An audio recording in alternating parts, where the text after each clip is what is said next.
talk about an echocardiogram, what we're looking at are all of the different chambers in the heart. So we have 4 muscle chambers. We have 2 chambers on the right side of the heart that are depicted in blue, and we have the 2 chambers on the left side of the heart depicted in red.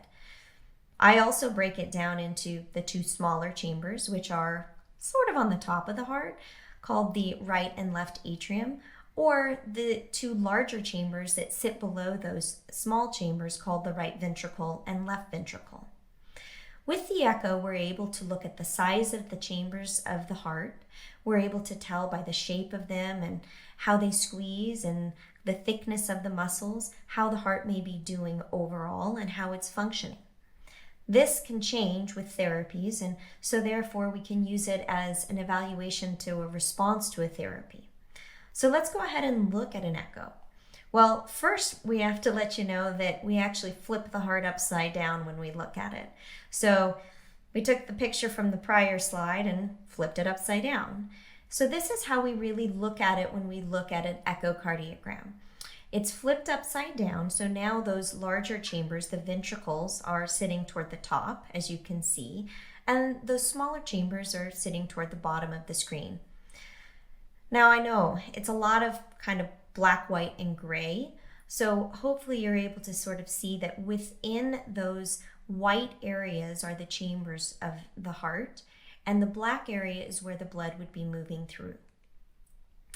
You can see that the arrows show the distance between the walls of the right ventricle and the left ventricle, and you may note that the right ventricle is smaller than the left ventricle, and that is completely normal for a patient who does not have PAH.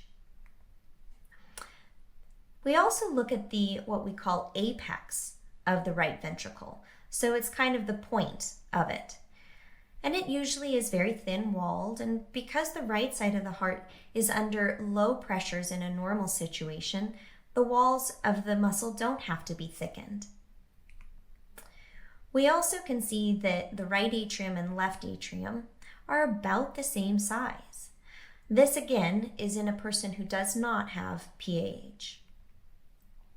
So what happens to the heart in a patient with PAH?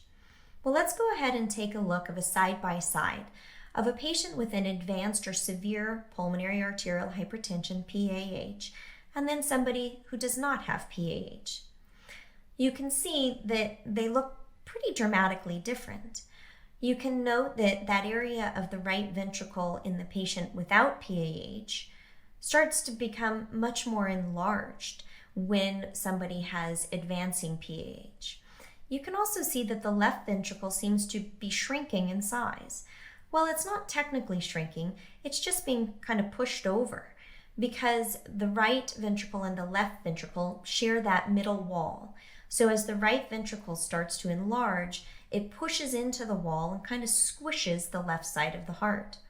You may also notice that that right atrium has become substantially enlarged, especially compared to the left atrium. There are many other aspects that we also look at when determining how advanced someone's PAH is that we won't go into today, but again are things that you may feel interested in and want to learn further about.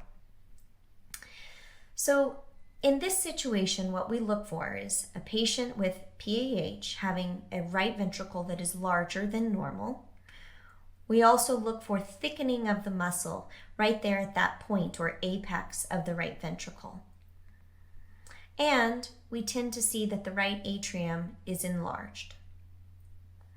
So again, coming back to this graph, those changes in the heart help us to proactively understand what might be coming from a clinical side of it, meaning how you feel and what you're able to do.